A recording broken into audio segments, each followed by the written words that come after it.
Mais uma vez, boa noite. É um prazer estar aqui com vocês nessa noite. Hoje temos a honra de receber um dos maiores escritores do Brasil. Ele é gaúcho, nasceu em Porto Alegre, se formou em medicina pela Universidade Federal do Rio Grande do Sul. Começou sua carreira literária em 1962, onde escreveu seu primeiro livro, Histórias de um Médico em Formação. Então, daí ele não parou mais com essa brilhante carreira literária.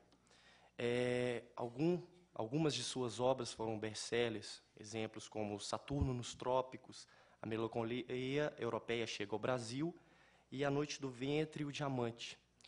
Esses são um dos exemplos de mais de 70 livros que o nosso convidado já lançou.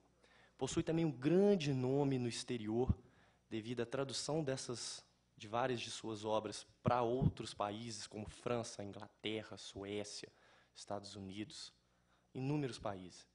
E, por fim, em 31 de julho de 2003, ele foi eleito com unanimidade a ocupar a cadeira de número 31 na Academia Brasileira de Letras, se tornando assim um imortal.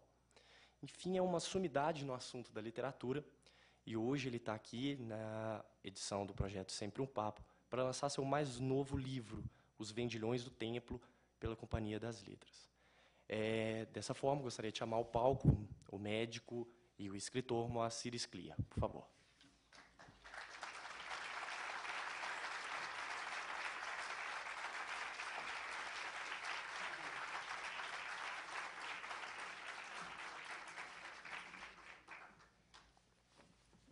Eu gostei desse sistema de ser chamado, ficar nos bastidores depois. Por um momento, tive a sensação de ser um cantor pop de grande sucesso. Então, meu nome é Moacir Scliar, né? Eu nasci há muito tempo, né? Digamos, não foi exatamente na pré-história, mas não muito longe disso. E sou de uma cidade da qual eu não saio nem amarrado, né? Que é Porto Alegre, né? Nasci, me criei na cidade de Porto Alegre, e é uma cidade que foi o cenário de muitos dos meus trabalhos de ficção. É a cidade onde eu tenho minhas raízes, minha família, meus amigos. A cidade, enfim, né, nós gaúchos somos muito ligados à nossa terra, e Porto Alegre é um exemplo disso, né? E eu nasci num bairro de Porto Alegre que é um bairro muito interessante, né? É um bairro hoje já bem descaracterizado, portanto, indo a Porto Alegre, vocês não vão encontrar esse bairro do qual eu falo, né, que é o bairro do Bonfim. E era um bairro assim que eu lembro muito bem, um bairro pobre, muito pobre. Nós morávamos assim em casinhas muito precárias, né, sem aqueles confortos que a classe média hoje não dispensa, né? Essas casas não tinham, por exemplo, fogão a gás, não tinha refrigerador, não tinha água quente, né? A gente tomava banho frio. E tomar banho frio no inverno gaúcho, pessoal, né, mostra que a gente tem que ter fibra gaúcha mesmo, né? O segredo é pular a corda antes de tomar banho, né? Aí o choque térmico, né, fica pelo menos um pouco atenuado, né? E os nossos pais, quer dizer, esses imigrantes, né, eram pessoas de profissões humildes. Minha família era uma família de marceneiros, né, de gente que fabricava móveis, né, mas não móveis elegantes, esses móveis de gente pobre, né, que eram vendidos em umas lojinhas que tinha lá no mesmo bairro, ganhava muito pouco. E, enfim, a gente tinha problemas financeiros muito grandes. Vocês vão dizer, bom, esse cara teve uma infância muito infeliz, né? Não, eu tive uma infância muito feliz, né? Eu não estou dizendo isso para vocês dizer, viu como o dinheiro não traz felicidade. Não, eu estou dizendo isso porque eu descobri, com base na minha própria experiência, que as pessoas têm recursos, né, emocionais que muitas vezes contrabalançam as carências materiais que essas pessoas podem ter. Como é que essas pessoas compensavam essa deficiência de recursos e de dinheiro? pelo senso de comunidade. Era gente que convivia muito intimamente. Isso é uma coisa que para nós hoje soa estranho, porque para nós a noção de privacidade é que é a nossa importante, né? Nós não admitimos que as pessoas interfiram nas nossas vidas, né? Nós não vamos admitir, por exemplo, que uma pessoa entre na nossa casa, sem bater, sem avisar, sem telefonar antes. Mas esse era o padrão no Bonfim. As pessoas entravam nas casas uma das outras a qualquer hora do dia ou da noite, né? Para saber o que estavam cozinhando, qual era a última fofoca e tal. As pessoas conviviam intimamente. E dessa convivência fazia parte um hábito que marcou a minha vida, né? De noite, esse pessoal se reunia, né? Numa época que não tinha TV, que a diversão era cara, eles não tinham dinheiro para ir a cinema, por exemplo, né? Então, de noite eles se reuniam para conversar, para bater papo, né? Se era no verão, eles traziam as cadeiras, sentavam na calçada. Eu estou falando isso numa época que Porto Alegre era bem menor, né?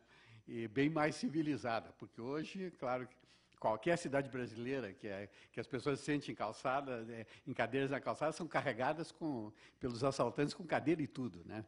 Mas naquela época isso ainda era possível. E no inverno eles iam lá para uma casa, para a casa de um, a casa de outro, em geral na cozinha, que era o lugar mais quente.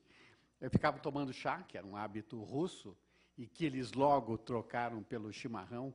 Mas eles faziam uma coisa que, do ponto de vista dos gaúchos, é uma heresia. Eles colocavam açúcar no chimarrão, porque o chimarrão, gaúcho que se preza, toma chimarrão amargo, né? Mas os imigrantes não, eles adoravam açúcar, né?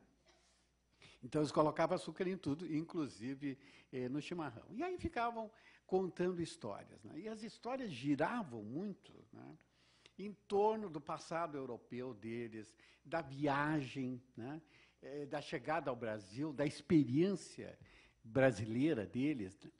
E era uma coisa assim absolutamente fascinante, fascinante pelo inusitado, né? Pelas coisas que eles diziam, pelas histórias que eles contavam, e que a mim, né, eu era um menino de, sei lá, 6, 7 anos, pareciam assim surpreendentes, né? Muitas vezes eu perguntei por que eles tinham vindo para o Brasil, porque eles escolhiam o país de destino, muitas vezes ao acaso, né? Muitas vezes eles eram levados, eles nem sabiam direito para onde é que estavam indo. Mas quando eles iam para o Brasil, ainda que eles não soubessem nada do Brasil, ainda que eles sequer tivessem visto uma foto do Brasil, né, e eles tinham do Brasil aquilo que o Sérgio Buarque de Holanda chama, num livro famoso, uma visão do paraíso, né? O Brasil, para eles, era um paraíso, né? Aí eu perguntava, por que o Brasil era um paraíso para vocês? A resposta era assim, porque o Brasil tem muito sol, né? Porque no Brasil o céu é azul, porque o Brasil tem praias, né? E eu ficava pensando, mas qual é a novidade, né? Para mim, nenhuma, claro, né? Mas para quem vinha da Rússia, que é um país onde o inverno dura 6 meses, né, aquilo era realmente deslumbrante, né? E coisas assim, açúcar, por exemplo, né, que era caríssimo na Europa, que eles não podiam dispor, assim, ou frutas, né?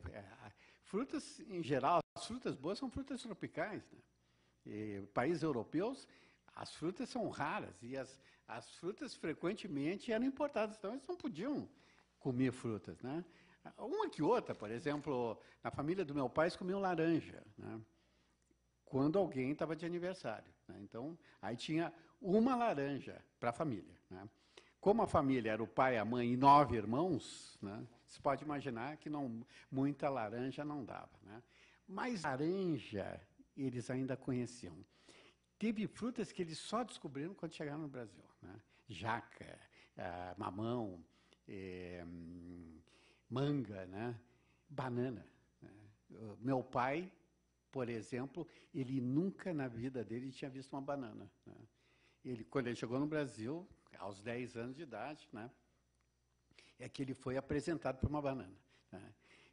Ele fez uma viagem que era a viagem típica, né, uma viagem longa, de 5 semanas, de navio, e um navio que vocês podem imaginar muito precário, eles viviam no porão do navio, e passavam muita fome, né?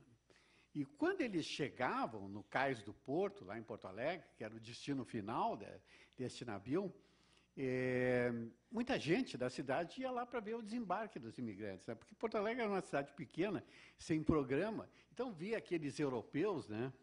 Aquela gente branca com aquelas roupas estranhas, era um programa porto-alegrense, né? Então o navio chegava e muita gente ia no cais. No dia que o meu pai chegou, tinha um senhor lá de Porto Alegre, um gauchão, né? Um homem conhecido. Gaúchos, em geral, são pessoas muito acolhedoras e muito generosas, e esse homem era muito gaúcho, né? E quando ele viu o menino, aquele menino que era o meu pai, descendo as escadas do navio, um menino magro, com cara de esfomeado, né? Ele ficou com pena e resolveu dar alguma coisa para o menino comer. Ali no cais do Porto vendiam frutas, né? E ele pegou de um cacho de bananas, uma banana, foi lá e levou para o meu pai, né? Meu pai pegou aquilo, né? E desconfiou que era para comer, porque estava com fome. Mas ele não sabia comer banana, né? E ele não podia perguntar para o homem, porque ele era um recém-chegado, ele não falava uma palavra de português, o homem, é claro, que não falava uma palavra de russo, né? E ficaram naquele impasse, naquela perplexidade. E aí meu pai, mexendo na banana, descobriu que dava para descascar. Bom, isso ele sabia fazer, porque laranja a gente descasca também, né? Descascando, ele encontrou uma coisa que ele diagnosticou como o caroço da banana, né?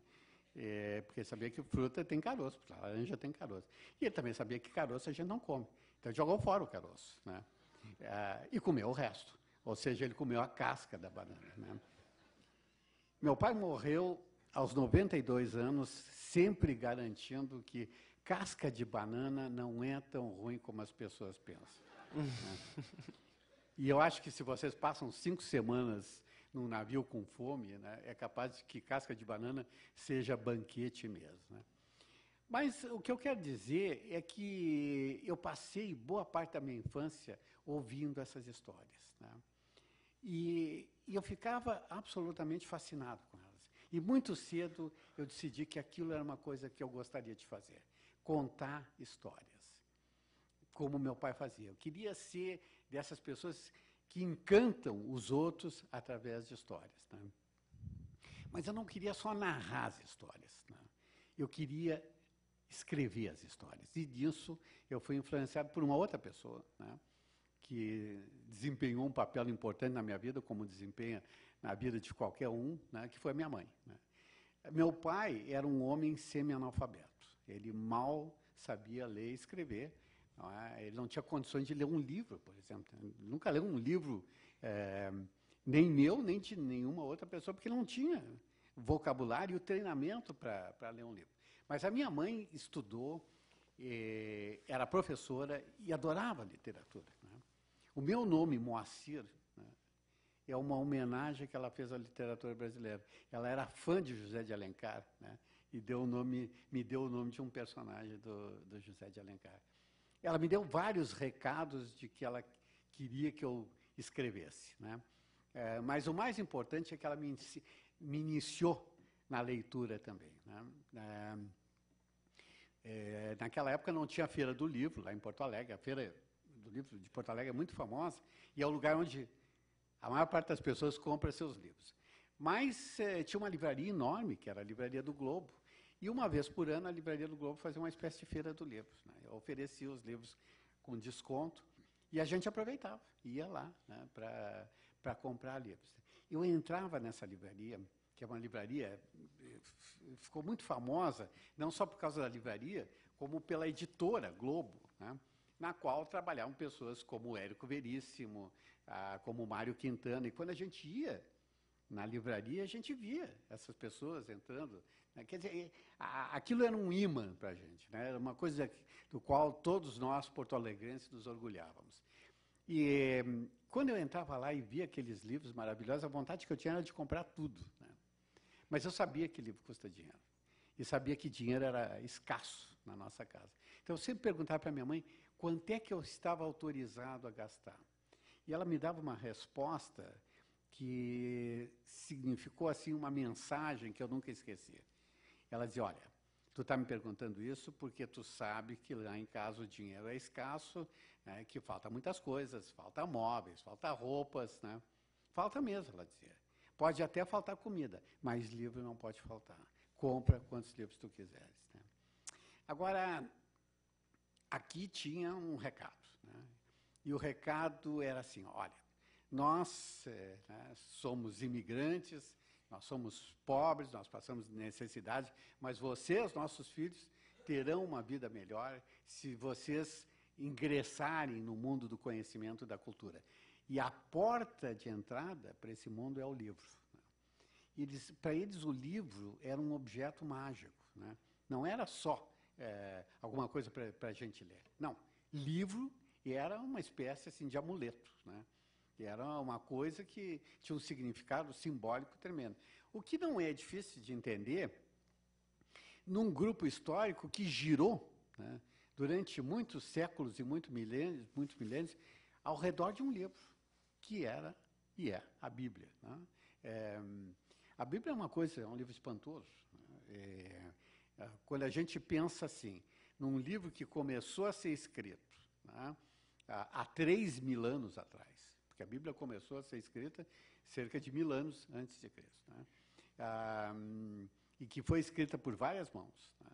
E que ainda hoje, né, é um best-seller, quer dizer, é um livro que todo mundo lê, né?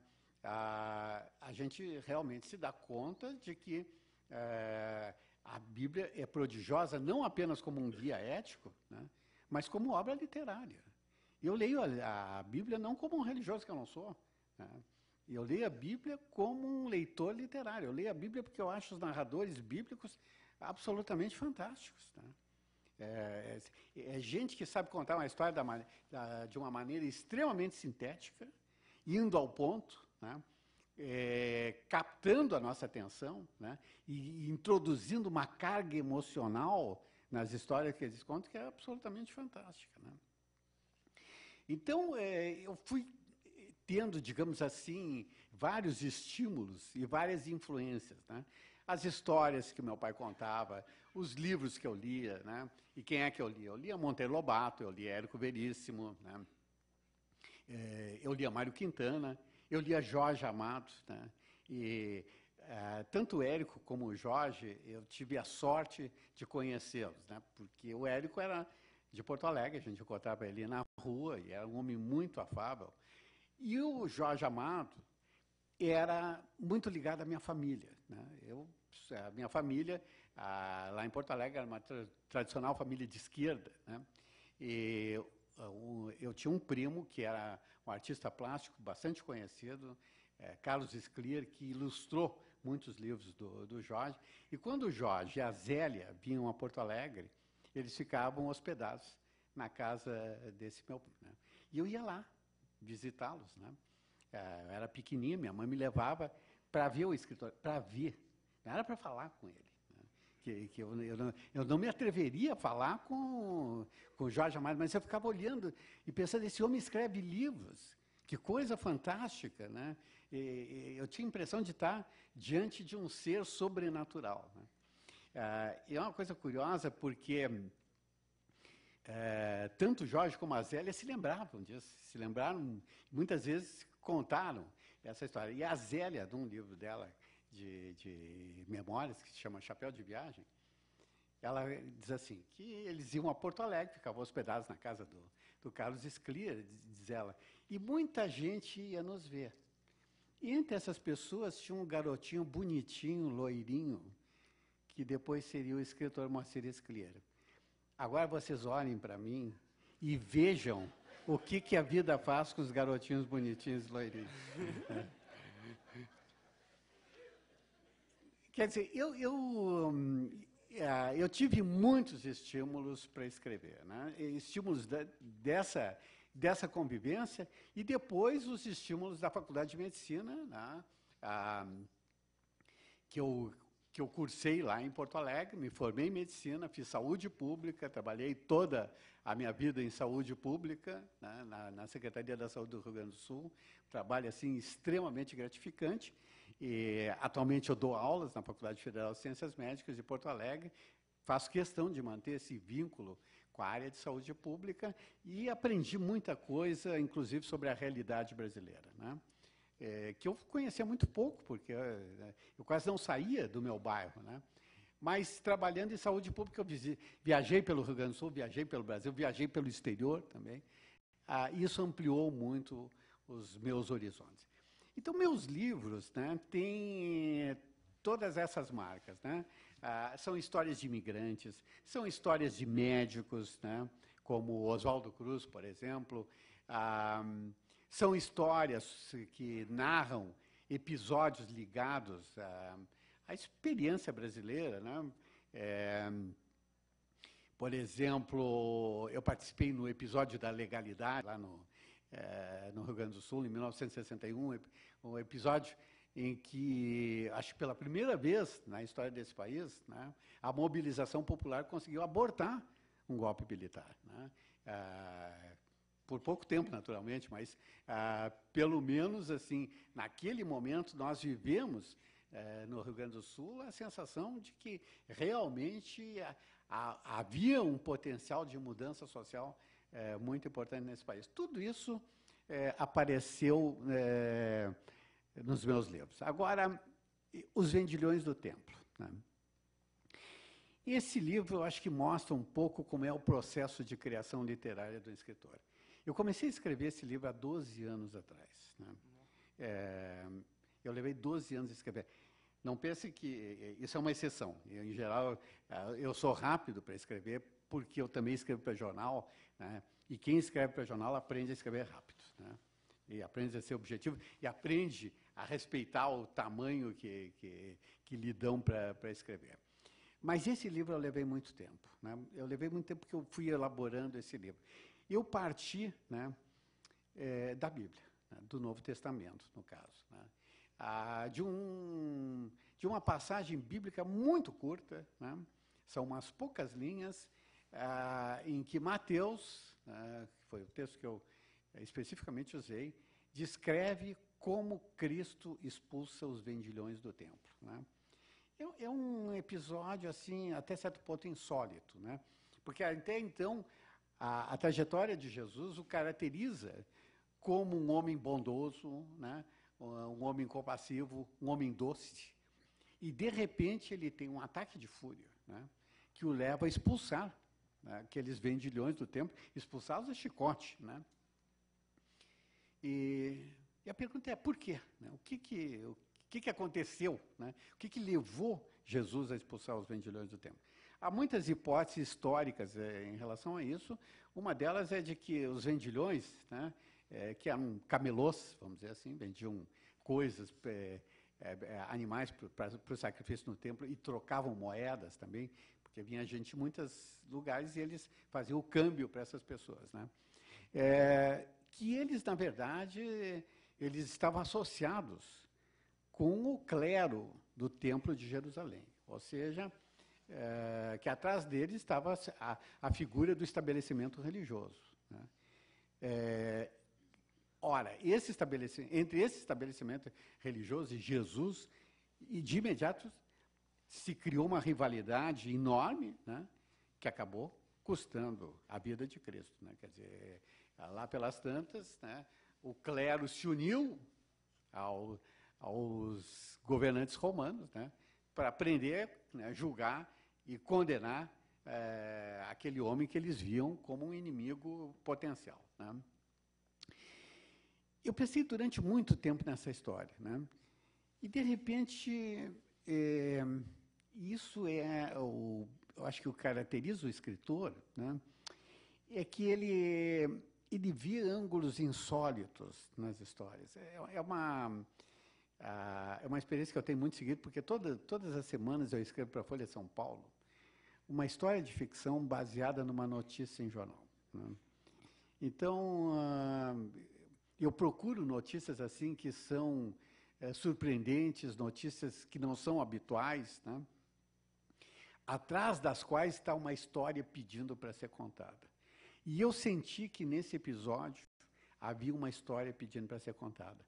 A história é a história de um vendilhão do templo, né? Quem é esse homem?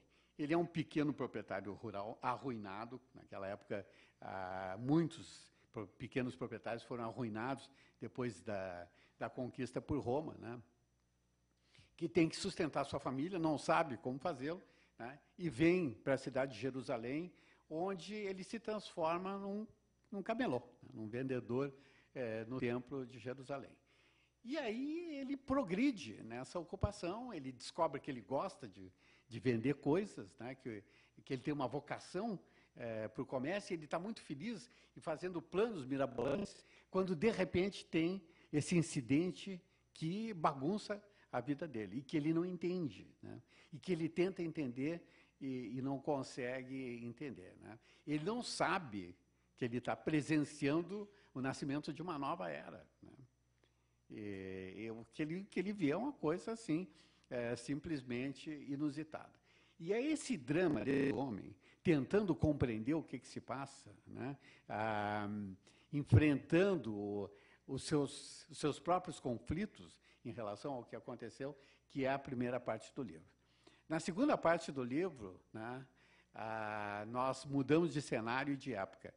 O ano é 1635, nós estamos numa pequena redução jesuítica no sul do Brasil, né? E acaba de chegar um novo sacerdote para essa missão, e há um índio, né, que coloca uma mesa na frente da igreja e oferece imagens, né? Então, para o padre que acabou de chegar, se reproduz a situação do vendilhão do templo, né? E ele quer entender, mas ele não fala o Guarani, né? E aí ele arranja um intérprete, mas ele não confia nesse intérprete. Ele suspeita que o intérprete mente para ele, né? E que, na verdade, o intérprete está intrigando com os índios. E aí tem um desfecho que eu não vou contar para não estragar o que as pessoas estão lendo ainda, né? E, finalmente, nós chegamos na terceira parte, que é em 1997, aquela redução jesuítica agora é uma cidade, né? E nessa cidade um partido de esquerda acabou de ganhar as eleições municipais, né? Então vai haver uma transformação social, né? E essa transformação social encontra resistência por parte de pessoas que têm interesses, né? Então tem um grupo de personagens que se debatem em torno dessa situação, e todos eles têm em comum a mesma coisa. Todos eles frequentaram a mesma escola, né? E quando eram crianças encenaram uma peça chamada Os Vendilhões do Templo, né? E a memória dessa peça está muito presente neles, né? Vinculando-os, né, exatamente àquele episódio bíblico. Ou seja, fecha-se o ciclo, né? Então, vocês veem como, às vezes, um romance nasce de uma coisa assim, de uma frase, de uma história, de um personagem, de uma passagem histórica ou bíblica, né? E é assim que começa. Mas eu disse que eu ia me introduzir, né? E já estou dando uma palestra, né? Tá errado, né? Eu vou parar por aqui, né, para não transformar isso aqui num monólogo e me colocar à disposição de vocês, né? Por favor, as perguntas são bem-vindas. Boa noite, meu nome é Pedro. Moacir, eu tenho duas perguntas. Primeiro, o senhor falou do o nascimento das suas ideias. Eu quero saber como é que é o seu processo de escrita. Se você é um escritor muito prolífico e consegue, ao mesmo tempo, ter o trabalho de médico, de saúde pública.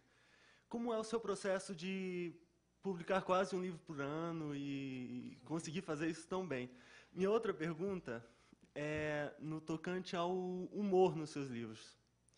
Porque em determinados momentos a gente se pega sozinho lendo um livro seu e se põe a gargalhar. Se isso é um processo calculado ou se ele é espontâneo, como você usa isso? Porque não é um humor escrachado, é um humor judeu? Então... Exato. Bom, mas vamos primeiro à questão do processo de criação literária, né? As pessoas perguntam muito assim, de onde é que nascem as ideias, né? E essa é uma pergunta para a qual não tem uma resposta ainda muito definida, né? A gente não sabe como é que nasce uma ideia para escrever um livro, né? Mas, provavelmente, né, essas ideias nascem do inconsciente, ou seja, daquele compartimento da nossa mente ao qual nós, em geral, não temos acesso, né? Digamos assim, comparando a nossa mente com uma casa, seria o porão da casa, né, que está sempre fechado, onde tem coisas guardadas, coisas velhas, às vezes misteriosas, e a qual a gente só tem acesso ocasionalmente. Nós temos acesso ao nosso inconsciente quando a gente sonha, a gente tem acesso, assim, quando a gente devaneia, né? Mas não é um acesso que dependa da nossa vontade. Agora, algumas vezes há estímulos, né, como esse, né, de uma passagem bíblica, por exemplo, que fazem com que a gente tenha uma visão do que está se passando no nosso inconsciente. E aí a gente transforma isso em palavras, né? Uma pergunta que a gente pode fazer, e muitas vezes se faz, dá para estimular esse processo? Ou seja, dá para provocar o processo de criação literária? Nisso eu sou absolutamente categórico. Não dá, né? Muitas e muitas tentativas foram feitas nesse sentido, por exemplo, usando drogas, né? Não caiam nessa, né? Não funciona. Usando truques, né? Por exemplo, os surrealistas franceses tinham o que chamavam de escrita automática. A ideia é assim, se vocês sentam, né, pega uma folha de papel, começa a escrever qualquer coisa que vem à cabeça de vocês, né, o que é muito semelhante ao processo de associação, de livre associação, que tem no tratamento psicanalítico, então uma história vai surgir. Não surge, né? Todas as tentativas nesse sentido resultaram, infelizmente, goradas, né? Então, é uma coisa que ainda depende daquilo que a gente chama de inspiração. Só que inspiração não é algo que vem de fora para dentro. Inspiração nós temos na nossa cabeça mesmo, né? Nós só precisamos de um estímulo desencadeador, né? Depois tu perguntaste... E o seu processo de escrita, propriamente dito? Bom, o senhor precisa de... eu preciso de uma cadeira, né, uma mesa e atualmente um computador, porque teve uma época que eu escrevia à mão, né? Mas atualmente eu uso computador. Eu acredito firmemente que escritor é um cara que senta e escreve, né? E aí eu sento e escrevo, né? Vocês vão dizer assim, mas e aí tudo que tu escreve é bom? Não, não é, né? Eu escrevo muita porcaria, né? Já publiquei também muita porcaria. Mas hoje em dia a gente tem uma maneira muito fácil, né, de se livrar disso, que é através de uma tecla que é a grande amiga da literatura, né, e que é a tecla de deletar, né? Usem essa tecla, né? Se vocês escrevem, usem essa tecla, que ela ajuda muito a literatura. Agora, eu realmente publiquei muitos livros. É verdade que muitos desses são coletâneas de coisas que eu escrevi, outros são livros fininhos, né? Então, tem essa desculpa. Mas, realmente, escrever literatura, tu não faz em bar, né? Tu não faz em festinha, né? Tu não faz nessas reuniões em que escritores se reúnem, em geral, para falar mal de outros escritores, né? Os que não estão presentes, claro, né? Não é assim. Tu senta e escreve. Agora, eu aprendi a escrever em cada minuto livre do meu tempo. Eu tive que aprender isso, né? Porque eu trabalhava intensamente como médico. E eu não queria parar de trabalhar como médico, né? E eu me dei conta assim, bom, de alguma maneira, alguma coisa eu vou ter que sacrificar. Então, eu sacrifiquei meu tempo livre, meus finais de semana, minhas férias, né? Aprendi, por exemplo, a não almoçar, né? E usar o tempo do almoço para escrever, né? Isso ajuda também a gente a se manter em forma, né? Então, essas coisas, mas isso tudo é uma questão de auto-organização, né? Não dá para julgar de maneira nenhuma o trabalho do escritor pela vida que ele leva, né? Pelo tempo que ele dedica, né? Vocês pegam um escritor como Franz Kafka, né? Que morreu muito cedo, né? E que trabalhava, ele era advogado, ele trabalhava o dia inteiro e escrevia de noite. Às vezes ele varava a noite escrevendo, tá? E esse homem produziu obras-primas, né? Nesse pouco tempo de vida e de lazer que ele teve, né? Bom, tu falaste finalmente da questão do humor. Bom, eu realmente assim acho que o humor é um componente indispensável na ficção, né? Eu te diria assim, 3 componentes: humor, emoção e ideias, né? Livro sem humor é livro chato. Eu não leio livro chato, né? E faço questão de não escrever livros chatos também. Acho que o humor é uma coisa assim que desempenha um papel na nossa vida emocional muito importante, né? E eu faço parte de um grupo, né, que desenvolveu um humor peculiar, né?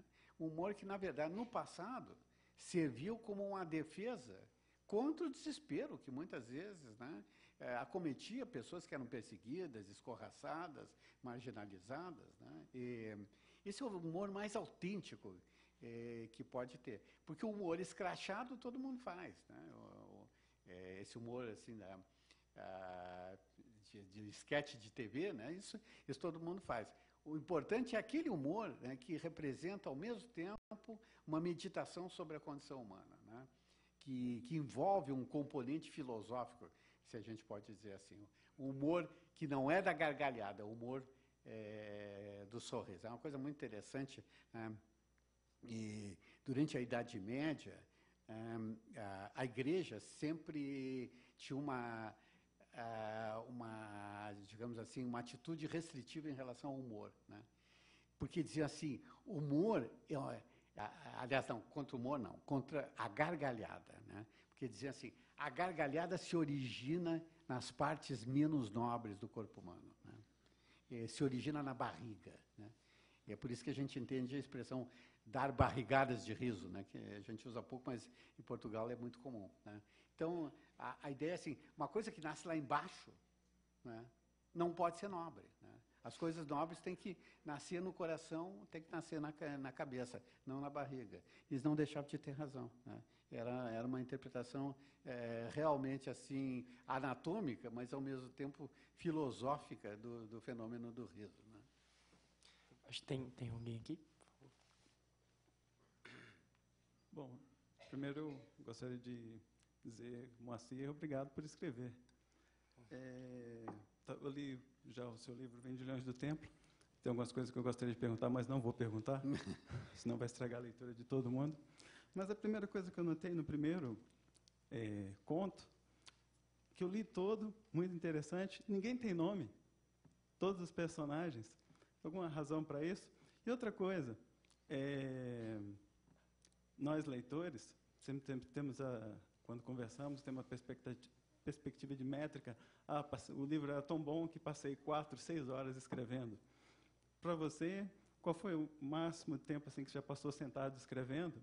E outra coisa que eu sempre gosto de saber quando eu leio o livro de alguém é o lugar onde ele escreve, como que é o cenário, a casa, como Érico Veríssimo tinha o escritório dele em Porto Alegre, ou muitas vezes, na entrevista com o João Baldo, ele também falava sobre isso. E quando você escreve, você consegue ler outros atores?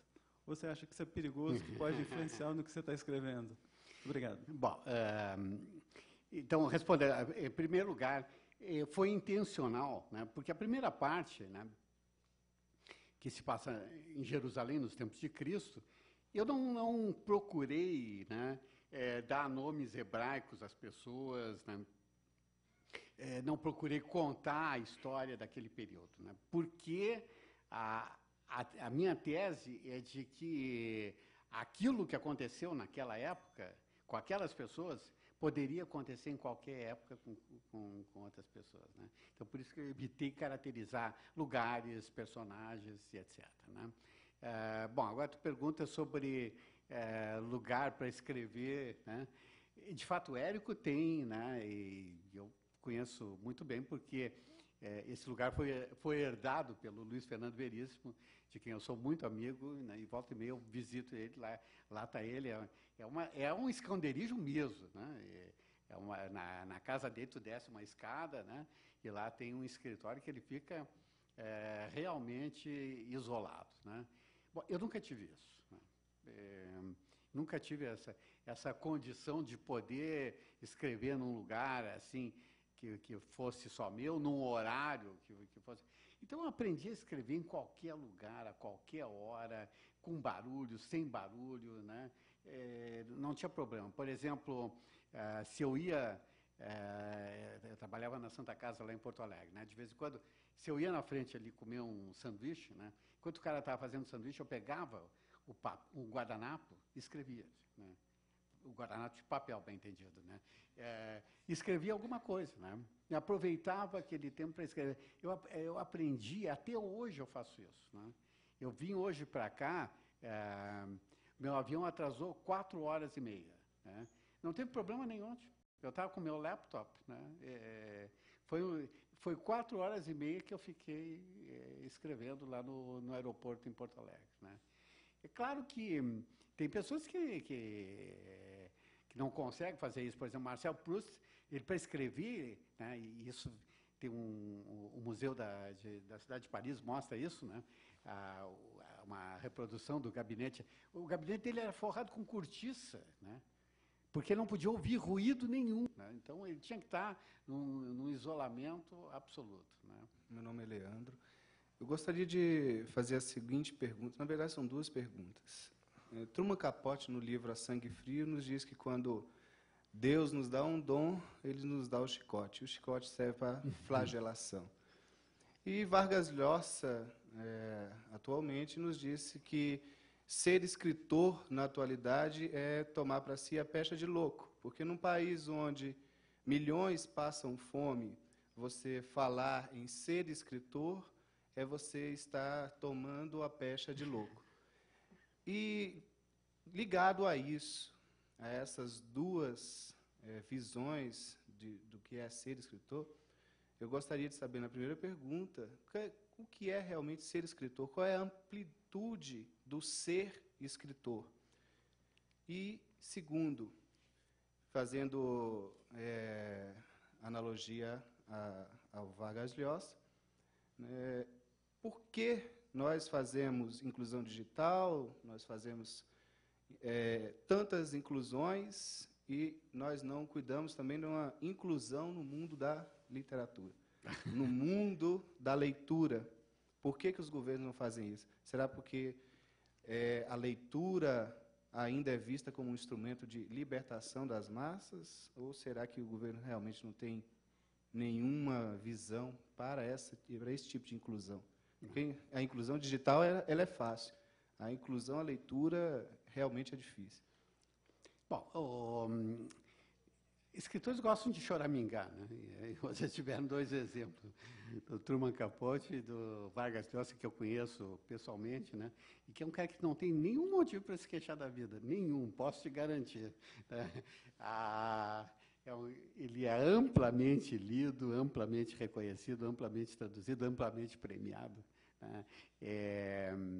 Agora, essa coisa, assim, isso é uma discussão que no passado tinha muitos diziam, eu fico aqui escrevendo histórias e as pessoas morrendo de fome. Mas e se tu não escreve histórias, as pessoas vão ter automaticamente comida? Não tem, né? Quer dizer, quem sabe tu escrevendo histórias até tu ajuda, né, as pessoas a suportar o sofrimento da carência social, né? O que é um escritor? Um escritor é basicamente uma pessoa que usa um instrumento que é a palavra, né, para entender a condição humana, né? A literatura é uma fonte de entendimento. Isso é algo que hoje a gente tende a esquecer, né? Mas no grande século da literatura, que foi o século XIX, os escritores, como Balzac, como Tolstói, como Dostoiévski, eles faziam o papel que fazem hoje os psicólogos, os psicanalistas, os sociólogos, os antropólogos, eles explicavam o que é ser humano. Né? E foram eles que alargaram os horizontes. Então, a contribuição deles é inestimável. Né? Muita gente aprendeu a viver, né, lendo grandes escritores. Né? E isso realmente assim, é uma contribuição que talvez seja difícil de medir, né? Mas que certamente existe. Agora, uma coisa é certa, né? Nem todo mundo vai ser leitor. Né? Ou melhor, as pessoas vão ser leitores em graus variáveis. Né? Alguns vão ler muito, outros vão ler menos, alguns vão ler só revistas, outros vão ler só internet. Né? Não tem importância nenhuma. Cada um lê aquilo que tem vontade de ler, que tem necessidade de ler. Eu tenho um exemplo em casa. Né? Eu tenho um filho, né, que agora já é um homem, um fotógrafo conhecido lá em Porto Alegre. E, bom, ele se criou olhando o pai dele escrever, né? E, portanto, seria de supor que ele gostasse de ler, mas ele não gostava. Né? Bom, eu fiz o possível para torná-lo um leitor, quer dizer, eu ofereci todas as possibilidades, levava ele na feira do livro, você pode comprar quantos livros tu quiser, tudo que a minha mãe fez comigo, eu fiz com ele. Né? Mas eu fui mais adiante do que a minha mãe. Eu dediquei um livro para ele, né? Um livro que eu escrevi para público juvenil e que eu dediquei para ele. Quando esse livro veio da editora, eu fui lá, levei para ele, disse, olha, né, queria que esse livro está dedicado para ti, né? Queria que pelo menos esse livro tu lesse. Aí ele olhou aquele objeto ameaçador, né? Olhou com ar de terror e disse assim, tu não podia me resumir isso aí?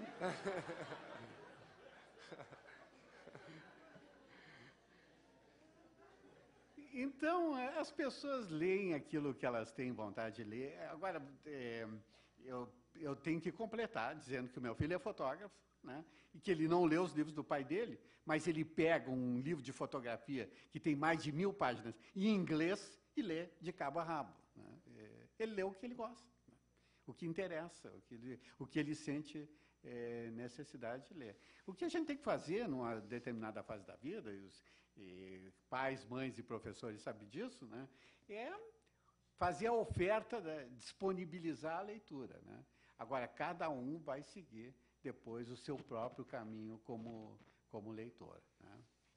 Bem, infelizmente, o nosso tempo acabou, tenho certeza que muita gente queria só mais perguntar. uma pergunta, final mesmo. Só mais um. Rápido, então. Porque eu vim de lá para cá, eu acho que você Sem não vai fazer problema. essa descortesia Não, comigo. Vai. Ô, Moacir, desculpe te atrapalhar. Ano passado eu estava em Porto Alegre, então quando você começou a falar da tua infância, eu fiquei lembrando. Ano passado lá vai eu entrando na Globo, vendo a exposição do Érico, depois na Companhia Elétrica, andando nos ônibus da Carris e por aí vai. Quer dizer, em que momento a sua obra é legitimamente porto-alegrense e em que momento ela é universal? Bom, ela começa porto-alegrense, né? Nisso, eu tenho uma frase do Tolstói que eu acho que é extremamente verdadeira. Né? Ele diz assim, um escritor que quer ser universal tem que escrever sobre a aldeia dele. É a partir da nossa aldeia, e a minha aldeia Porto Alegre, né, que a gente pode se tornar universal. Né? Eu nunca deixei de lado as minhas raízes, né? Porque, enfim, elas falam assim, da minha própria história, né? E as histórias que eu tenho a narrar, elas estão, em grande parte, ligadas à minha história. Agora, eu não sei se eu sou um escritor universal, eu sou bastante traduzido, né? Viajo muito, agora mesmo estou voltando de algumas viagens pelo exterior, vou para os Estados Unidos agora no mês que vem, né? E lá tem uma coisa assim, e essa coisa me emociona, né? Quando, de repente, jovens universitários americanos, né, falam de uma cidade chamada Porto Alegre, né, que eles não têm a menor ideia onde fica, né, e da qual eles nunca tomariam conhecimento, a não ser pelo fato de que eles leram um livro de alguém que fala de uma cidade chamada Porto Alegre. Né. Esse eu acho que é o sonho de todo escritor. Né.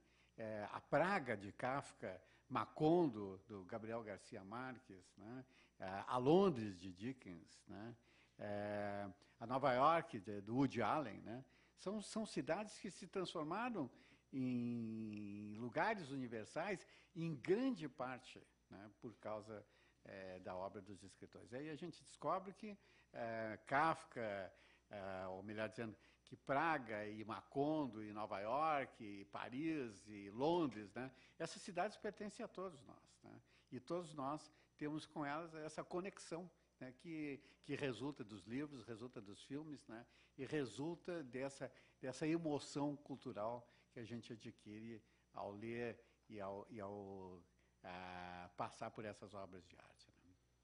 Bem, então, agora vamos dar por terminar essa edição do Sempre um Papo.